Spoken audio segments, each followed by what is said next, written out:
पिछले कप्तानी के लास्ट मैच में भी बहुत खराब थे और इस मैच में भी इसने ब्लंडर्स मारे हैं और आफरीन कोच के ऊपर है कि कोच कोई मैसेज नहीं भिजवा रहा कि क्या गलत कर रहे हो सिचुएशन के हिसाब से। उस्मान तारिक अगर आउट कर रहा है तो उसको कंटिन्यू लगा रहने दो ताकि प्रेशर बिल्ड हो सके उनके बैट्समैनों के ऊपर।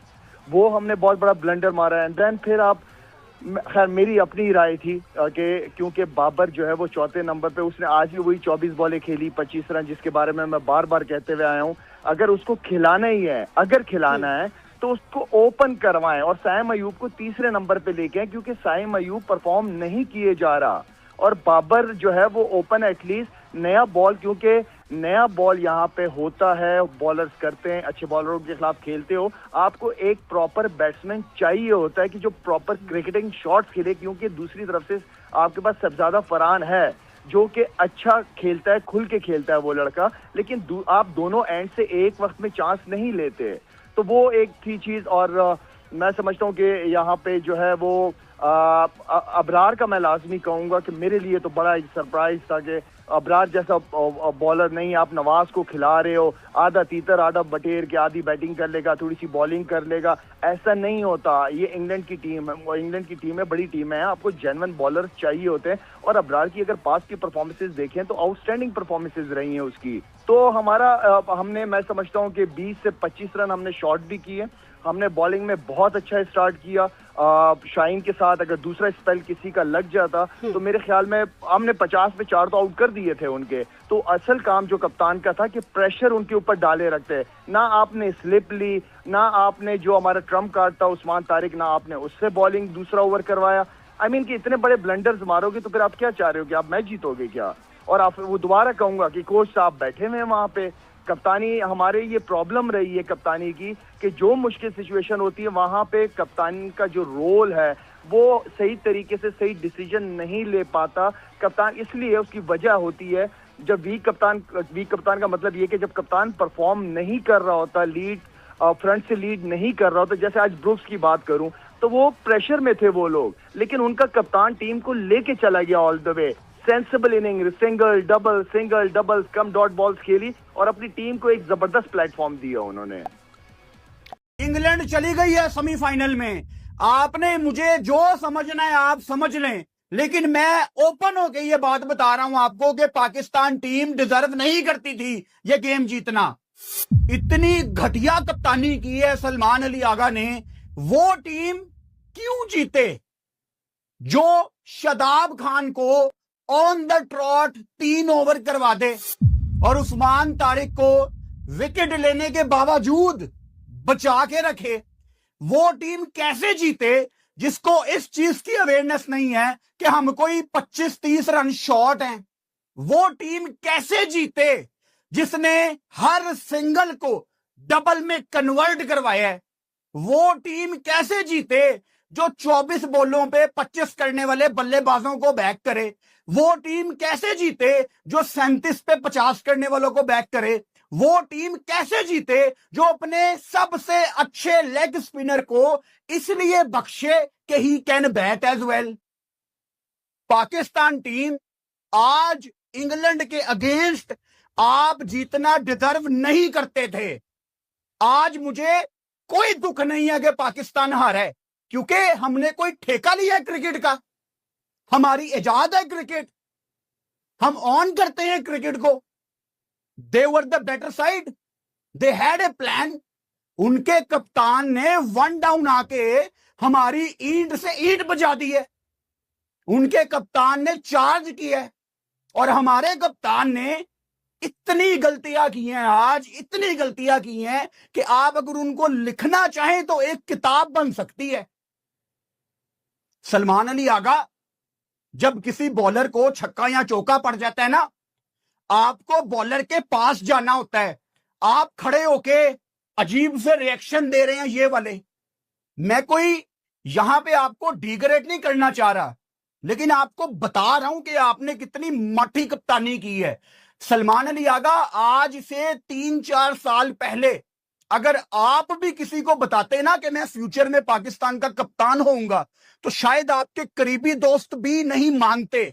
लेकिन आज आप पाकिस्तान के कप्तान हैं, इस चीज की वैल्यू समझें कि आप 24-25 करोड़ पाकिस्तानियों के कप्तान हैं।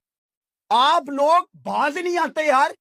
हर मैच में, हर टूर्नामेंट में आप लोगों ने आगे जाना है, तो वही आप लोगों की घिसी पिटी बातें कि दुआ करना कि फलां टीम फलानी को हरा दे, फलां टीम फलां को हरा दे, और फिर हम आखिरी मैच जीत जाए, बारिश पड़ जाए, ये हो जाए, वो हो जाए। यार कब तक हम अपने बलबूते पे क्वालिफाई नहीं करेंगे?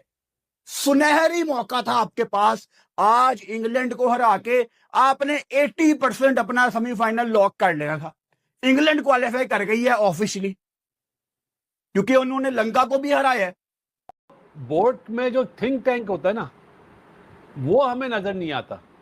हर टूर्नामेंट के बाद हमें बोल दिया जाता है अगले साल ऐसा ही है। छोटी टीमें आती हैं तो हमारा होमवर्क पूरा होता है, हमारी परफॉर्मेंस बहुत अच्छी होती है। जब बड़ी टीम आती है तो हम यही बोल रहे होते हैं, अरे भाई अगले साल तैयारी करेंगे, अब 50 ओवर के वर्ल्ड कप में तैयारी करेंगे। हम बीमारी का इलाज ही नहीं करते। हमारा शौक क्या है, अब मैं बताता हूँ, बड़ा अजीब सी बात है। अब पाकिस्तानी पता क्या सोचेगा, यह है कड़वा सच, यार इंडिया भी वर्ल्ड कप से बाहर हो जाए ना तो बराबर हो जाएगा। ये हमारी मेंटेलिटी है। नहीं बासत भाई, ये नहीं, मैं बताता हूँ, एक सेकंड। हमारे वाले पता क्या कहेंगे? हमारे वाले कहेंगे इंडिया भी तो हारा ना मैच, अभी बाई वही सेम चीज आप ये बात कह रहे हो। मुझे एक मैसेज भी आ चुका है हारने के फौरन बाद कि यार अब दुआ करो इंडिया भी बाहर हो जाए। अबे भाई ये सोच के साथ कैसे जाओगे, आगे कैसे बढ़ोगे? इसकी वजह पता क्या, हम अपने गिरेबान में झांक नहीं रहे, हम दूसरे के गिरेबान में झांक रहे हैं। भाई पहले अपने गिरेबान में झांक के अपने आप को तो सही करो यार। यकीन कर नजीब, मुझे बहुत तकलीफ के साथ जुमला बोला, ईमान से इस पिच पे 164 रन भी बहुत थे अगर इब्रार खेल रहा होता। मेरी बात सुनने, 110%। यही बात होती थी शुरू में कि जैसे 4 आउट कर लिए हुए थे ना, जैसे उस्मान तारिक ने पहले ओवर में आउट कर लिया पहली बॉल पे, मजबूरन कप्तान को रोकना पड़ा कि आउट हो गया, मैं अपने वो पार्ट टाइमरों के ओवर निकलवाऊं, उस्मान तारिक को फिर लेके आऊंगा। अब ये सेल्फिश अप्रोच आ गई ना। I disagree completely. ये सोच ही गलत है भाई। आपने आखिर की किसका वेट करना है? लगाओ उसको दूसरा ओवर, दो wicket. It was Harry Brook versus Pakistan, वहां उसकी विकेट सबसे इंपॉर्टेंट थी। नजीब यही मैं कह रहा हूं, इंपॉर्टेंट थी। नजीब ये भी बताओ प्लीज। और वही इस मैच में भी नजर आया। आप कैसे अपने उस्मान तारिक जो आपका सबसे इम्पैक्टफुल बॉलर है, आपने 3 आउट किए हुए हैं, तो आप कैसे अपने मेन बंदे को जिसने आते पहले ओवर में आउट भी किया है, आप आउट करके मैच जीतेंगे या लंबा करके जीतेंगे? वही बात जो है पहले 2-3 मरतबा कर चुका हूँ कि उस्मान तारिक या कहीं पे भी मैच जीतने के लिए आपको इम्पैक्टफुल होने के लिए अपने इम्पैक्टफुल बॉलर को पहले बॉलिंग देनी है, और वो जब जब आया उसने आउट करके दिया और आपने उसको चेंज कर दिया। तो I think again I would say not utilising the talent around him as a captain. I think Salman Agha as a captain और जो थिंक टैंक बाहर बैठा हुआ है, ये सारा टेक्निकल एरर है। अदरवाइज 164 अंडर द कंडीशन जो हमें मिल गई थी, वहाँ पे जिस तरह की इंग्लैंड बैटिंग कर रहा था, we need only 1 wicket and that time when Usman Tariq can come and attack and get 1 more wicket, you change him. तो मुझे लगता है दैट वाज द पॉइंट जहाँ पे पाकिस्तान मैच हारा। शुक्ला ने पाकिस्तान स्पिन हैवी खेला है, सिवाय उस्मान के पाकिस्तान स्पिन में स्ट्रगल करता नजर आया है। आप कैसा नट शेल में डालते हैं हैरी ब्रुक्स की इनिंग छोड़ के पाकिस्तान की आज की performance out there with the ball? देखें, अक्सर सुना हमने कि जब बैट्समैन का दिन होता है ना, तो दुनिया के जितना मर्जी बड़ा बॉलर हो वो उसको डिस्ट्रॉय कर सकता है अगर उसका दिन है। और जिस तरीके से इसने आज बैटिंग की है, उसने आप आर्टिस्टिकली नॉक को जो किया उसने आज, क्लासिकल भी था, मॉडर्न डे भी था, इंटेलिजेंट नॉक भी था, मनूवरिंग क्या खूबसूरत उसने की है। तो उसने आपकी स्पिन डिपार्टमेंट को जो है वो बड़े अच्छे तरीके से उसने मनूवर किया और बड़े अच्छे तरीके से नलीफाई कर दिया उसने। उस्मान तारिक का ये जो हफीज़ कह रहे हैं, अगर मैं हेड कोच होता है, कैप्टन होता है, मैं भी उसको लेके आ जाता वहीं पे। बट जिस अंदाज से वो क्रिकेट खेल रहा है, जितनी सेंसिबल क्रिकेट खेल रहा है, उसने उसका तीसरा और चौथा ओवर कितने मज़े से उसने बाउंड्री भी फाइंड आउट की है। मेरा ख्याल है आज हैरी ब्रुक का दिन था, आप कुछ भी कर लेते, उसने ले जाना था आज का मैच। नहीं, लेकिन पाकिस्तान ने भी तो गलतियां का स्ट्राइक रेट और 100 मार रहा है हैरी ब्रुक। मतलब यार मैं तो हैरी ब्रोक ने पाकिस्तान टीम को, पाकिस्तान बॉलिंग को आज एक्सपोज करके रख दिया है। हर बॉलर को उस बंदे ने टारगेट किया है। कोई भी इंग्लैंड का बंदा नहीं चला आज। 100 मारा है भाई उसकी, आप बॉलें देखो कितनी कम ली है उसने। याद रखेंगे हम पाकिस्तानी, सारे पाकिस्तानी हैरी ब्रोक का नाम के इंग्लैंड में सबको आउट कर दिया, लेकिन हैरी ब्रोक को आउट नहीं कर पाए। और यहां पर पाकिस्तान टीम सेमीफाइनल से बाहर हो चुकी है रेस से, क्योंकि तकरीबन बाहर हो चुकी है। अब कोई भी चांस नहीं है। आप क्या कर रहे हो आप यार, आप क्या कर रहे हो? बोल्ड करने का फायदा नहीं है। 100 रन बनाए और शाहीन शाह अफरीदी ने हाथ भी मिला के 7 से 8 रन कट्टे हैं। आप अपना थॉट प्रोसेस तो सही करें ना। दुकानदारी आपकी जो बाबर के खिलाफ बोलने में चमकती है। जो पाकिस्तान इस वर्ल्ड कप से आउट हुआ है, मैं आज भी एक ही बंदे को जिम्मेदार करार देता हूँ, माइक हसन। शुक्र है कहीं तो बाकरी साहब और हम जो है वो सहमत हुए हैं। अगर वो प्लेइंग 11 में डाल देते, रिजवान वास्ते नहीं कह रहा मैं। नहीं फिर भी तू आए तो हो ना, तुम आए तो हो ना। आ जाएंगे आहिस्ता इधर आइए जरा सरदार, माइक से शुरू करें। आप इधर आइए जरा। नसीम शाह का क्या कसूर था अगर आज वो प्लेइंग 11 में होते तो? मैं तो पहले दिन से ये कह रहा था कि शाहीन शाह अफरीदी से भी पहला ऑप्शन अगर कोई है तो वो नसीम शाह है। और इस ट्रैक के ऊपर मैं कल भी आपसे बात कर रहा था कि अगर कुछ चेंजेस बनती है तो वो नसीम शाह की बनती है। ये अब कोशिश यार, नसीम शाह को आप नहीं ला रहे, राना फहीम अशरफ को आप ड्रॉप कर रहे हैं जहाँ पे आपको 3 सीमर चाहिए। आप नवाज को खिला रहे हैं, एक बॉल पे आउट हो गया, पहली बॉल पे पहले ओवर पे 17 रन दिए, तो आपको मैच हरा दिया ना। आपको मैच हारना ही था, लेकिन कम से कम आप अपनी प्लानिंग तो बेहतर करें, आप प्लेइंग 11 तो बेहतर करें ना। आप अच्छी क्रिकेट खेल के आ रहे, कोई मसला नहीं है। मुझे ये बात बताएं, आप पावर प्ले के अंदर 3 विकेटें आपकी गिर गई, 3 मैन बैटर आउट हो गए, उसके बावजूद आप मैच हार गए। आपने तो कप्तान को जो है वो बिल्कुल डमी जो बना दिया। ओके हाँ जी। अच्छा, नसीम शाह ना होना शिकस्त की वजह? यार नसीम शाह के होते हुए भी शिकस्त होती। मैं ये कहता हूँ कि पाकिस्तानी टीम के अंदर इस वक्त T20 जो टीम खेल रही है ना, इसमें 2-3 पे जस्टिफाई कर रहे हैं, बाकी 7 से 8 रन कट्टे हैं।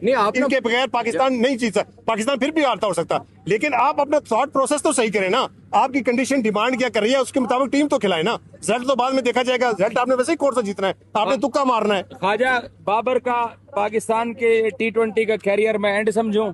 भाईजान मैं अगर कुछ कमेंट करूंगा ना, यहाँ पे हमारे भाई खड़े हो कहते हैं हमारी दुकानदारी चमकती बाबर क्या दुकानदारी आपकी जो बाबर के खिलाफ बोलने में चमकती है। हम भी ये कह सकते हैं भाई, शाहीन के हक में बोलने से, शाहीन के हक में क्यों आप बात करते हैं? चले बताएं, बाबर के चले मैं आपसे सवाल करूं, जितना मैं बाबर के हक में बोलूं शायद आप लोगों ने क्यों बोले, क्यों मतलब बाबर के हक में जब परफॉर्मेंस दे रहा था तब बोल रहा था ना।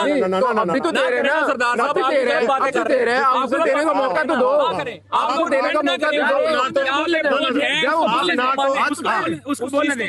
आपके पास ये बोझ है, साइम अयूब को 2 साल से आप कैरी कर रहे हैं, बाबर आजम को आप लेकर आए सोशल मीडिया प्रेशर पे, मेरे आप जैसे भाई लिखते रहे हैं उसके प्रेशर पे लेके करेक्शन कर ले, करेक्शन कर ले। एशिया कप में पाकिस्तान के बैटिंग कोलैप्स की वजह से पूरा पाकिस्तान और सिलेक्शन कमेटी को ये लगा कि बाबर मसीहा बन के आगे बचा सकता है, तो उसने नहीं बचाया, नहीं बचाया। यही तो मैं कह रहा हूं। कोई दोस्त ना आज वीडियो भी रिकॉर्ड कर रहे थे कि बाबर आज मैच विनिंग इनिंग खेलेगा, लेकिन उसके बाद जो है ना वो उस अगली बॉल पे आउट हो गए। हमारा एक दोस्त ये भी कह रहे थे शाहीन आज मैन ऑफ द मैच